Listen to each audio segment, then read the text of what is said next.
Well, hi folks, welcome to Flash Editorials for January 18th, 2013. I am Russell D. Longcore, the owner and editor of Dump DC. Dump DC is the world leader in secessionist thought. We show the world that secession is the only hope for individual liberty and property rights on this planet. And Flash Editorials is presented to you today by dumpdc.com. Now, why don't you look at this? Check this out. This is what's one of my shirts. See my shirt? Secession. And it's got Porky on there. See? Porky, the mascot for dumpdc.com, and at the bottom it says dumpdc.com. I am a style setter. Okay, but never mind. Now let's go to the news. In the nation, the news this week, or the big news this week, has been about the gun control debate. The media has been running around with their tidy whities on fire, screaming for Mr. Obama to do something. And you know, when you decide you're just going to do something instead of doing the right thing, it doesn't really usually work out all that well. But Mr. Obama actually did something this week. Most of the media outlets have it entirely wrong. They've all said that President Steppenfetchit issued executive orders, 23 to be exact, but he did not do that. He actually issued 20 executive actions which deal with various, mostly meaningless directives to federal agencies. And an executive action is a somewhat vague term that can define nearly anything that a president wants done. The remaining three documents are what's called a presidential memorandum, which is basically an executive order by another name. See the list of stupid president tricks at the Washington Post website, even if you even care.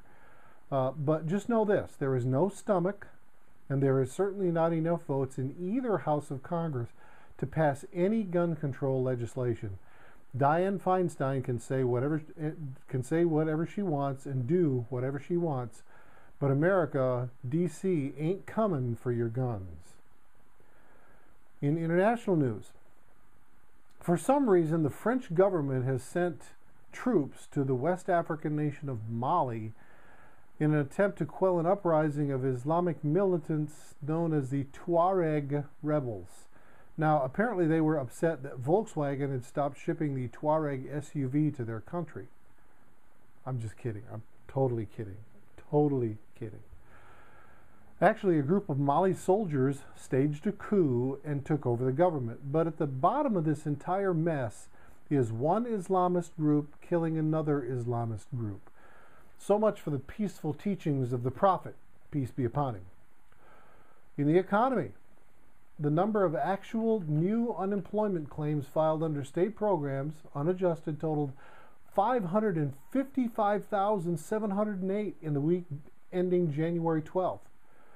This is an increase of 2,360 over the previous week. So what does that tell you? The previous week was over 550,000 new unemployment claims in a 7-day period. Now ask yourself, how can 500,000 people lose their jobs in a 7-day period, and how can that keep happening week after week, and then how can the federal unemployment rate released by the Department of Labor be around 8%? How is that possible?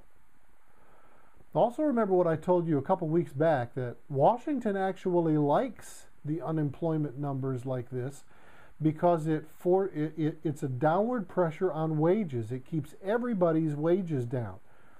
What that means is that if you think that you should have a higher wage, and you may not even go to your boss and ask for a wage increase, knowing that there are 100 or 1,000 people out there that would take your job in a heartbeat. So it does have downward pressure on wages. DC does not want you to prosper, only pay. And in tonight's commercial message, let me ask you a couple questions. Have you ever had a situation where you discovered that you were paying a bunch more for something than other people were paying? Or how about this even worse discovery? that you were paying for something that other people were getting for free. Well, unless your mobile phone service is through Solvay, you will eventually discover one or the other. In case you didn't know, Solvay is the newest mobile phone service provider in America. It's also the fastest growing of all of its competitors, including giants like AT&T and Verizon. And just this week, Solvay received an award from J.D. Power for being #1 in customer service. And remember, Solvay only launched nationwide last September 21st. So to learn more about Solvay service or how you can get unlimited mobile phone service for either only $49 a month or even for free, scroll down where you see below me in the article and go to the one that talks about today's commercial message, and there's a link there.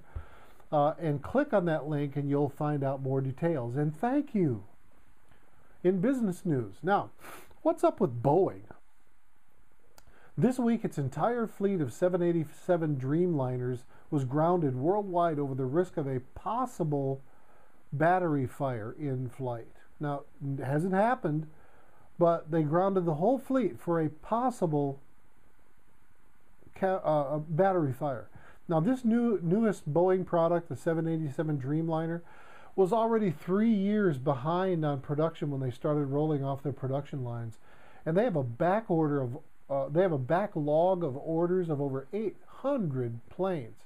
So things may look pretty good for Boeing, but I don't know. I mean, this could simply be explained as getting the bugs out of a new model anything.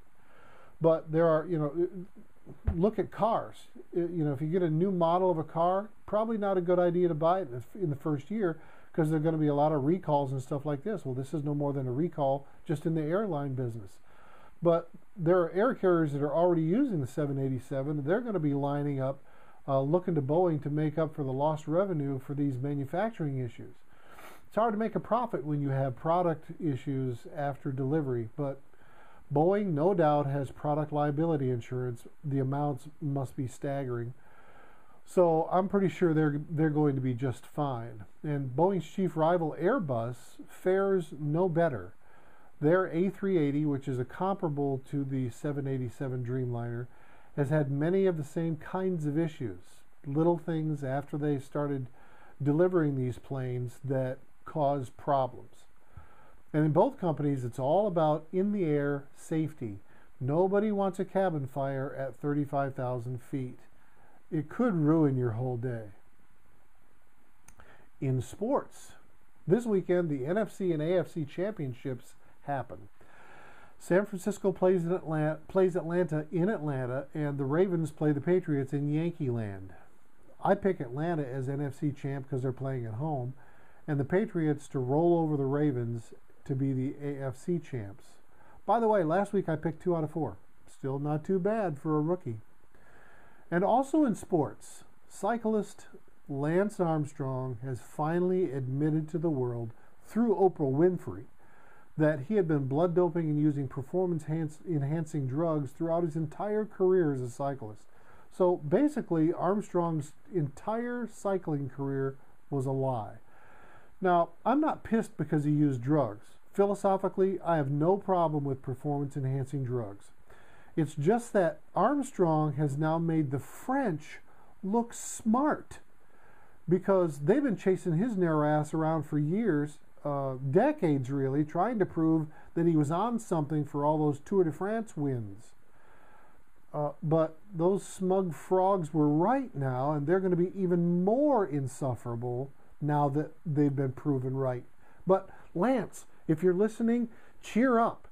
With your finely honed skills of lying and performing elaborate cover-ups, your new career as a politician is assured. Quick, run for office for something. You're a shoo-in. And finally, in entertainment news, Mardi Gras parades start today. A year ago, Julie and I were in New Orleans on the second weekend of Mardi Gras. We were giving ourselves a Valentine's Day gift. that was the first. Julie'd been there many times before we were married, but that was the first time we'd done it together, and it was certainly the first time to be at Mardi Gras for me. The French Quarter was busy Friday and Saturday nights, but Sunday night, almost all the tourists had already gone home. So we had Bourbon Street nearly to ourselves Sunday night, and our favorite dive that whole weekend was a bar called The Beach on Bourbon. We'd heard some of the best blues there that I have ever heard. Plus, Julie insisted that I get a titty shot. Oh, you don't know what a titty shot is? Ah, okay. Well, a nubile young woman with ample décolletage and a plunging neckline places a test tube filled with alcohol between her ample breasts. And then she straddled me, facing me, while I was seated, and she placed the tube in my mouth so I could drink it. In the process of drinking this concoction, the recipient, me, is assured of having his face buried between the breasts of the aforementioned nubile young woman. Now, if you don't believe me, I have this on iPhone video shot by my beloved wife, Julie. And I assure you, that ain't the first titty shot I've had. Well, that's all for tonight. Thanks for watching, folks. I am Russell D. Longcore. For all of us here at Dump DC, good night and good luck. Dump DC, 6 letters that will change history. Copyright 2013, Russell D. Longcore. Permission to reprint in whole or in part is gladly granted, provided full credit is given. See ya!